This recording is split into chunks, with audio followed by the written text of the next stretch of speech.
This guy is absolutely interesting. I love watching his stuff. Brad Polumbo joins the program, and I do watch your stuff almost every day. I try to get to your stuff because I like the fact that you piss so many people off. That makes me smile. Appreciate it. Thank you. Who are you going to piss off today? I don't know. Depends what we talk about, but different day, different target. Honestly, I just find it boring to be agreeing with people all the time. That's why I named my podcast Brad versus Everyone. You know what? And I love that because I'm kind of like you. And you know me because I do stuff here locally in Nashville, but I also have my national show. And I piss a lot of people off. Like today, I'm talking about immigration. Immigration is needed. I don't mind immigration. It's got to be legal. We can't just allow everybody in here. But, man, the minute you say that, dude, it pisses the whole world off on the right. You can't have a conversation. And the minute you say you should do it legally, the left gets mad at you. Yeah, another interesting point is the due process debate that's emerging on the right now, where the Trump administration is deporting so many illegal immigrants, and I've always been supportive of deporting anybody who's a criminal, get them out of our country. But there still does need to be some degree of process involved, and they are making some mix-ups, and suddenly you have Republicans saying things like, well, you're not entitled to due process if you've committed a crime, or non-citizens aren't entitled to due process. And it's like, well, hang on. How do we know if they've committed a crime? And how do we know if they're a citizen or not if there's no due process? That is, you know what? That is like my frustration level with the whole due process, because the same people that say they don't deserve due process, the same people that cried about January 6th, right? These people didn't get their due process, and they deserve it. They had a bit of a point on some of those cases, for sure. Absolutely, they did. So do some of these people, because already we're finding out, well, there's some mistakes here, and this guy, he's already out of our reach, but yeah, once they send them to El Salvador, it's pretty hard to get him back. You've got to be sure you're not making a mistake. You know what? Measure twice, cut once. And I always tell everybody, especially out there, if you're a big supporter of Trump, man, you want to do everything right? So you can be above the fray and say, look, we did everything right. These people shouldn't have been here. And when they talk about the F1 visas and the student visas, okay, you know what? They're subject to a little bit lenient kind of due process.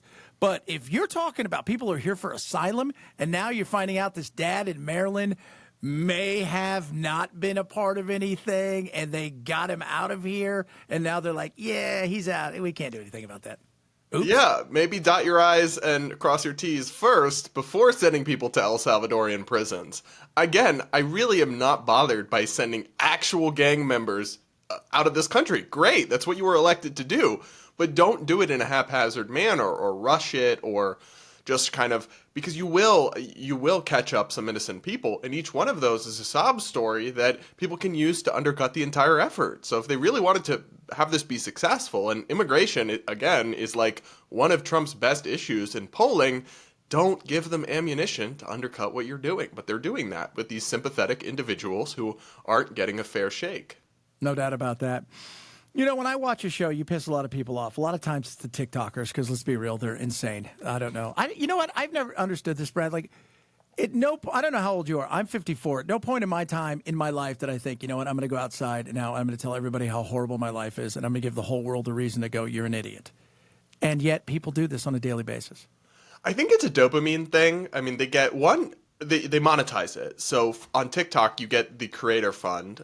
Basically, however many views you get directly proportionally paid. So even people telling embarrassing stories or melting down and screaming and crying and recording themselves, you're like, why would somebody record themselves in their car crashing out, watch that back and be like, yeah, I'm going to upload that, even though it makes me look totally nuts? Well, one reason is the dopamine of getting likes and comments and even engagement of any kind. The other reason, I think, is money, is the creator fund that in many cases can pay quite well for people. Attention is a form of currency in the social media economy, and once you do that, you incentivize attention seeking at all and any costs, especially among people who, to say it kindly, don't always have the best mental health. That's how I would describe a lot of these TikTok creators, and that's how you end up with these bizarre, strange, unhinged videos. But the more disturbing part to me is never the actual video, because I believe this, Chad. There have always been crazy people out there, far left, far right. There have always been crazy people. but now there is a constituency for it. So you'll see one of these demented TikTokers screaming about how somebody needs to kill President Trump or something unhinged, and it'll be like 200,000 likes. That's the part that actually disturbs me. Not that a crazy person out there is saying something crazy, but that such a significant swath of the online ecosystem agrees with it.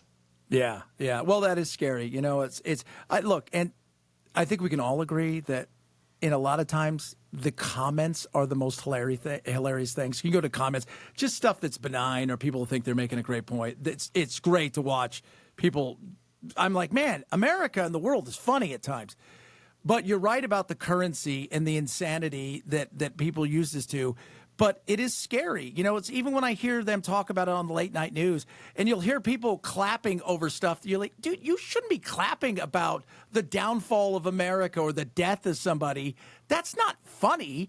You're insane. That is the worst type of thing. Like you said. Did you see the, I think it was the Daily Show with the Teslas, where the live audience was clapping at the terrorism. And the host was literally like, wow, y'all really like domestic terrorism, huh? And they were like, woo, yes. Between this and the absolutely demonic cult of Free Luigi Mangione, the guy who allegedly, but we have a lot of evidence, killed the healthcare CEO, the amount of people who just openly support violence and acts of political terrorism now, whether it's against Tesla, whether it's against healthcare CEOs, again, with no due process, wasn't accused of any crimes, whether you think he's evil or not, is really concerning to me. Because if you start that kind of a tit for tat, if you go far enough down that path, there's not really coming back from that. When people just start exacting vengeance and violence against each other in the street over politics. That, I mean, I always try to avoid like hyperbole or alarmism. The sky is never actually falling. This is usually not the most important election of our life. But if we go down that path far enough, somewhere down the line is open civil unrest or civil war. And I don't say that to be dramatic, but simply because it is true. You know, the whole Luigi thing is crazy. We just did a story on my national show today about the fact that there's a bill in California with his name on it about, you know, deny and the fact that his name's on it and people are celebrating him. This isn't because he was kidnapped and murdered. This is because they feel that he is some sort of national treasure and hero. And yes, the looks play a part of it, because I think we can all agree, Brad. He is a good-looking guy. 100 pounds, right? And he's drooling. I don't care that he killed the CEO at that point in time. He's not good enough to be a hero. Yeah, I've seen that California law as well. And setting aside the actual policies of the law, the idea that you would name a law after the criminal, not the victim, totally different than like the Lake and Riley Act, where you are honoring the victim of a crime in legislation where you're trying to reduce that crime. Totally different to name it after the bad guy and reward. Because what you're saying is, let's pretend, and I'm sure there are tons of healthcare problems with that policy of, oh, make it illegal to deny claims. Like, that system is very complicated, and it's not as simple as the greedy CEOs just deny all the claims because they're heartless, bad guys. But let's say that's a great policy. In California, this law they want to name after Luigi Mangione. Are we still going to reward terrorism? Are we literally going to say, if you kill people in the street with no due process, no crimes accused, you just go out there and go vigilante, we will reward that by passing the policies you want and putting your name on it? What do you think you're going to get more of if you send that signal? Seriously. What? Yeah. I mean, how would, and I always ask them this. They say, oh, well, this healthcare CEO is responsible for killing people. It's more complicated than that, in my opinion. But let's say that's true. That still doesn't even come close to justifying extrajudicial killings in the street. Because you know what? I say to my liberal friends, a lot of people feel that way about the CEO of Planned Parenthood. And you would be pretty horrified. And I would too. I don't support this. Absolutely. As everybody should be.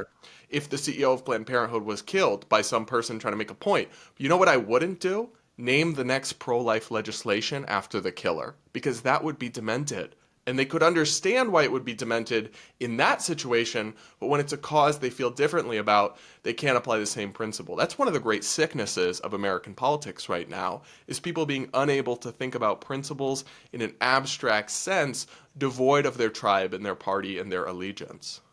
You talk about the tribe, and I talk about this a lot because I feel like I always tell everybody, I'm a Ronin. I'm a samurai with no master. I'm very skeptical on both sides. I like facts. I like data. I want transparency. It drives me crazy that everybody, loses their mind, dude. You see it. You just talked about the sky's not falling. I can't get behind that.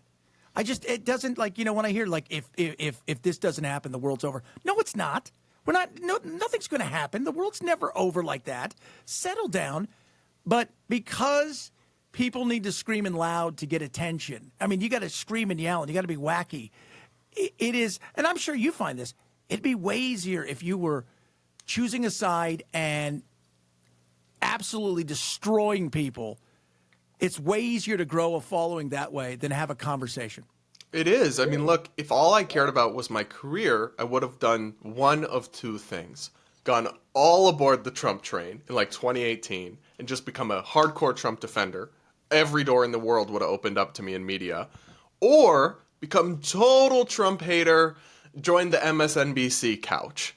Because I actually agree with him on some things, disagree with him on other things, that's actually where it's pretty hard to be, because a lot of people will come into my content or my show because I'm mocking crazy left-wing people, and then the second I push back on something from Trump or the right, they're like, whoa, Brad went woke, and I'm like, no, I didn't, you're just new here, and so maybe you don't understand quite what this is. But over time, I have been able to build a somewhat loyal audience of people who are interested in critical thinking, but it's just the cheap path is through raw partisanship, sensationalism.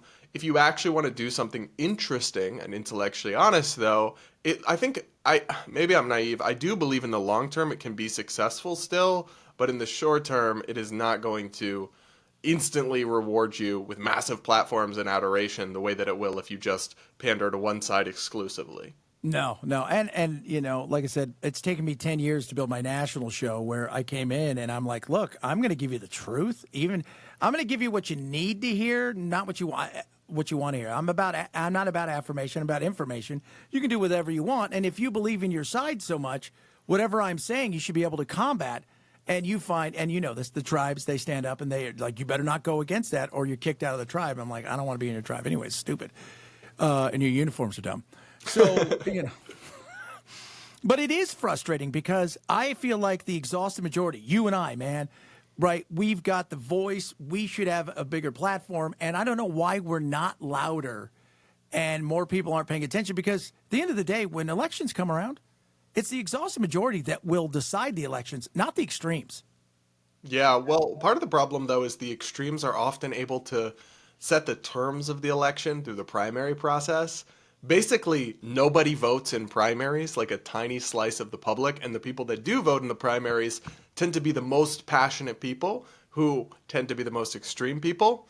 So they have kind of a death grip on the selection process of who the candidates are, and then by the time the exhausted majority comes into a general election, which many of them you don't even vote in or stay out of, it's almost too late. Like the agenda has been set, and we're left with, as South Park put it, what did they say?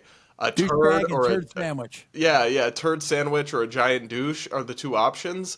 That's the typical crudeness of Trey Parker and Matt Stone, but it is how I often feel about American politics, where there's not really a great option. But I think some of that's the lack of engagement at the core level. I mean, I vote in my local Republican Party primaries for sensible, moderate, reasonable candidates, and they don't usually win. Usually it's the most extreme MAGA diehard candidates that win here. I'm in Michigan, but then the frustrating thing is that because Michigan is a swing/light blue state, the diehard MAGA candidates can't win a statewide election. No. But if they actually put up the moderate Republican, they might have a shot, but they would rather lose passionately with the most diehard Trump loyalist than throw somebody up who's a little more moderate and actually have a chance. And because the primary process is so controlled by the most passionate people, that is the outcome that we get. And that's not their fault. They're not doing anything wrong. They're doing what they should be doing. It's the rest of us who check out, who I understand why we do it, but this is the consequence. It's so damn frustrating, man. I was in Arizona with Carrie Lake at the time, and so we had her on the show a couple times because I did afternoon show there, and Gatos, my partner, they got into a screaming match. It was brilliant, but it was also and she ended up winning the primary. And in winning the primary, she lost to she beat a lady named Karen Taylor Robeson, who would have won by 10 or 12 points, and Kerry lost. And everybody saw it coming. And that has been the rinse and repeat, like you said, the extremists that get their way over and over again because they're, they've got the most money, they throw stuff at it, they're the only ones paying attention to it, and it's frustrating as hell. And it's a frustrating, I love politics, but I'm exhausted by it because it's not politics. We're not talking about stuff that affects you every single day. We're talking about soap opera stuff. Yeah. And it's so interesting what you just talked about, the Kari Lake phenomenon that's played out here in Michigan. We had, a nice woman who ran as a MAGA Republican for governor who, and I'm not even saying what's right or wrong about this issue because it really is complicated. I have friends I can understand on either side, but the abortion issue. She ran on no exceptions. Yeah.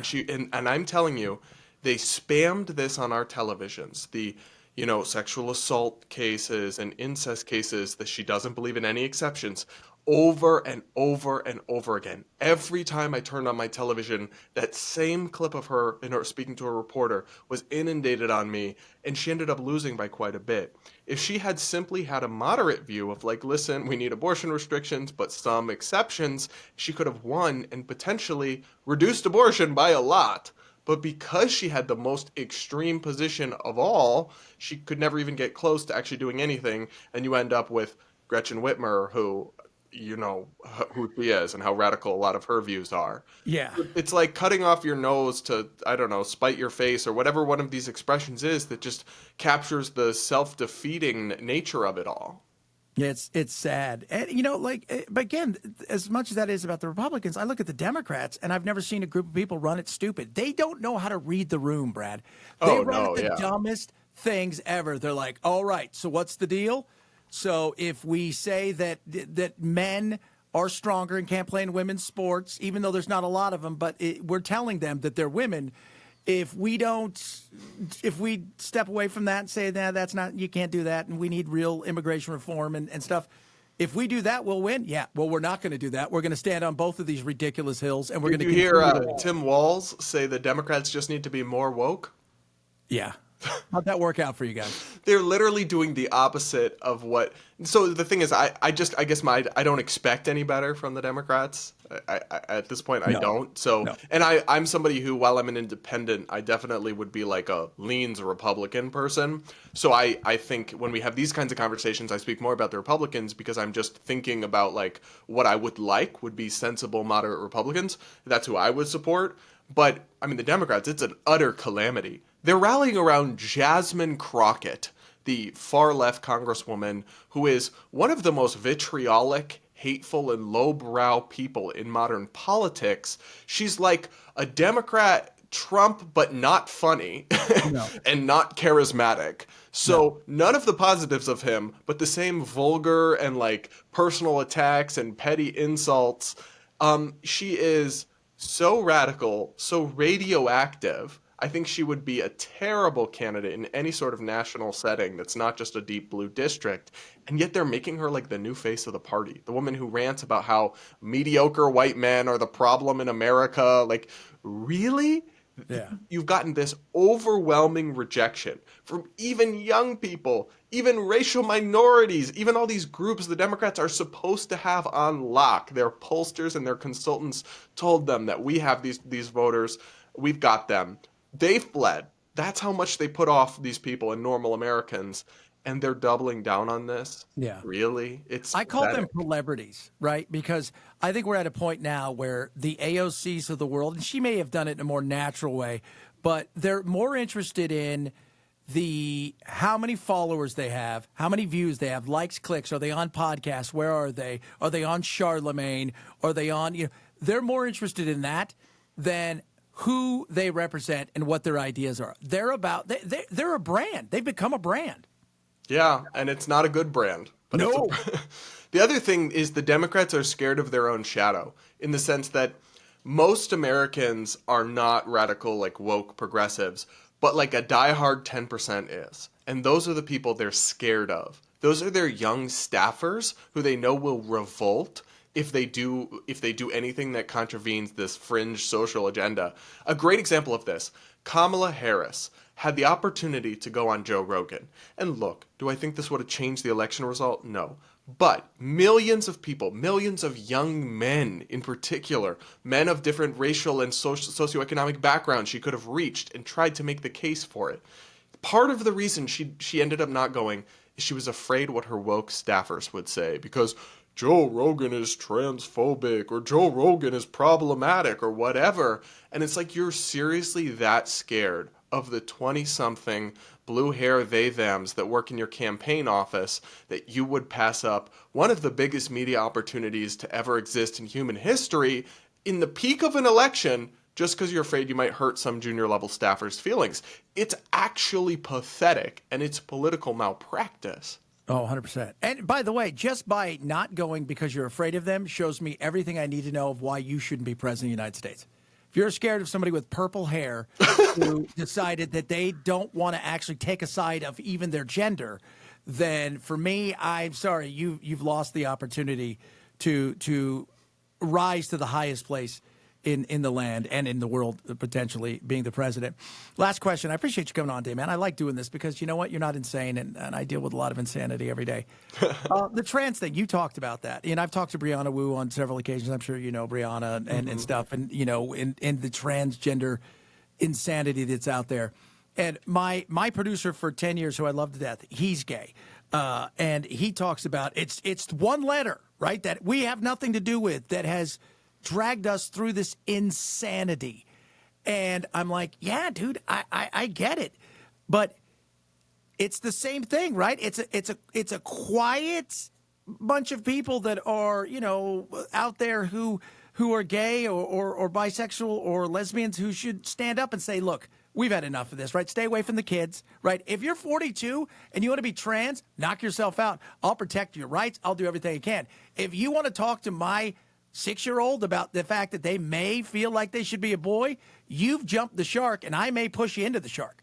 And you know what? You're not a bigot for feeling that way. No. No, but they actually argue that you are. Look, what's interesting about this issue is I've been saying the same thing since 2018. I said then and I say now.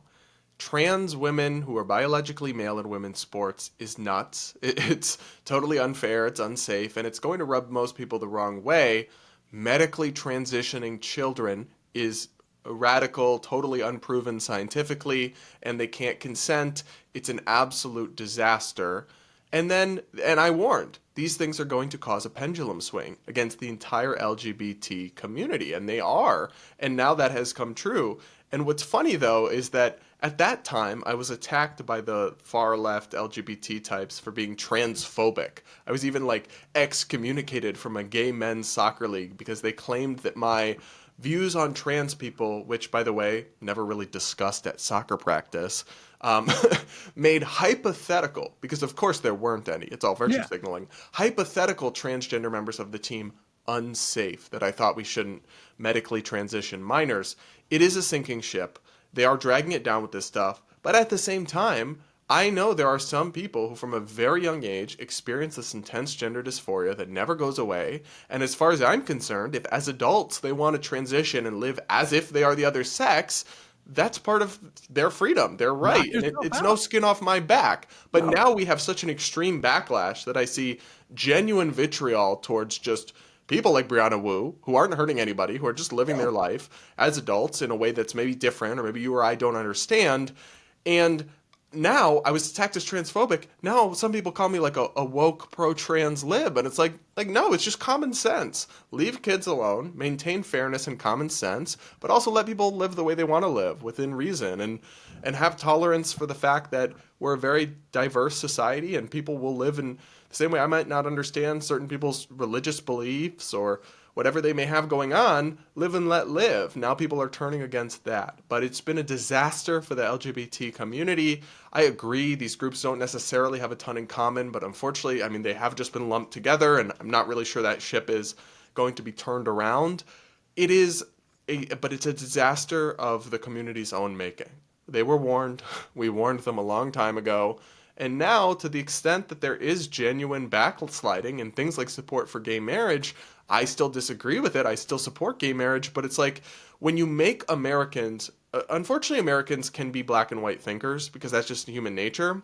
But when you present them with a package that is either accept not just gay marriage, not just trans adults, but also the mutilation of children, also trans women in women's sports, so biological males, or reject all of it, right? Because if you agree with some of it, but not all of it, they'll still call you a bigot. So you really have to accept all or nothing. They're going to go with nothing. And while I may disagree with that to some extent, I don't exactly blame them because this is No. terrible place the LGBT activists put this community in, and now they have to lie in the bed that they made for themselves. And unfortunately, that catches up people like me in it, which I think is a real disgrace and a disservice. I do too. I think it's ridiculous, and I think the whole thing has become a nightmare because it became more about becoming a business and trying to force an ideology onto people, or else it didn't become a situation where you're educating people, talking to people, explaining what's going on, trying to understand, which unfortunately, man, as you know, in this day and age, people don't want that. Appreciate you coming on today, man. Yeah, absolutely. Thanks for having me.